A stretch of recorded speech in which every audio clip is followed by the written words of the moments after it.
রবীন্দ্রনাথ ঠাকুরের ব্যবধান। বনমালী ও হৈমন্তীর বিয়ের পরের দিন। সুসজ্জিত ঘর। বনমালী বই পড়ছে, হৈমন্তী জানালায় দাঁড়িয়ে বাইরে তাকিয়ে। বনমালী: হৈম, তুমি কি ভাবছো? এ বাড়িতে কি তোমার মন টিকছে না? হৈমন্তী মৃদু হেসে: না, তা নয়, তবে এখানকার আকাশটা যেন আমার বাপের বাড়ির চেয়ে ছোট, চারিদিকে দেয়াল বড্ড বেশি। বনমালী: দেয়াল তো থাকবেই, কিন্তু তার ভেতরেই তো আমাদের ছোট্ট সংসার। আমি কি তোমাকে যথেষ্ট সময় দিতে পারছি না? হৈমন্তী: সময় দিচ্ছেন, কিন্তু আমি চাই আপনি আমার মনের কথাগুলোও শুনুন।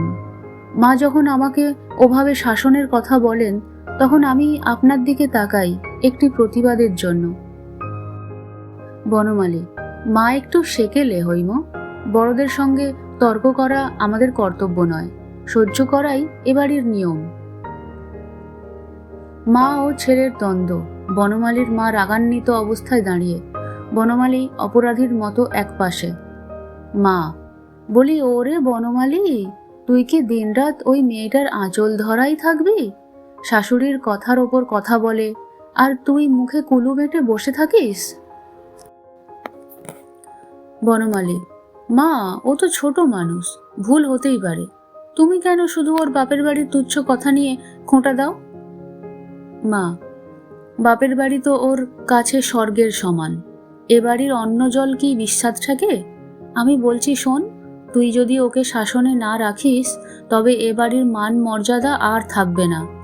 তোর নীরবতা ওকে মাথায় তুলছে। বনমালী দীর্ঘশ্বাস ফেলে: শান্তি রক্ষা করাও তো আমার কর্তব্য মা, আমি কেন অহেতুক তিক্ততা বাড়াবো? রাতের আঁধার। বনমালী ও হৈমন্তী মুখোমুখি, তাদের মধ্যে এক নীরব দেয়াল। হৈমন্তী: আজ মা আমাকে যখন অপমান করছিলেন, আপনি তখন পাশের ঘরেই ছিলেন। একবারও কি মনে হয়নি আপনার স্ত্রী হিসেবে আমার একটু সম্মান পাওনা আছে? বনমালী: হৈম, তুমি কেন বোঝো না? মায়ের সঙ্গে ঝগড়া করলে অশান্তি ছাড়া কিছুই মিলবে না। আমি তো তোমাকে ভালোবাসি, এটাই কি যথেষ্ট নয়? হৈমন্তী দীর্ঘশ্বাস ফেলে: ভালোবাসা কি কেবল অলংকার আর বন্ধ ঘরে দু চারটে মিষ্টি কথায় সীমাবদ্ধ? যেদিন সমাজের বা পরিবারের সামনে আমার পাশে দাঁড়ানোর সাহস হারিয়েছেন, সেদিনই আমাদের মাঝে এক দুস্তর ব্যবধান তৈরি হয়ে গেছে। বনমালী: আমি তো আমার কর্তব্য পালন করছি। হৈমন্তী: আপনি ছেলের কর্তব্য পালন করতে গিয়ে স্বামীর ধর্ম হারিয়েছেন। আপনার এই নিরাপদ দূরত্ব আমাকে আপনার থেকে চিরদিনের মতো আলাদা করে দিল।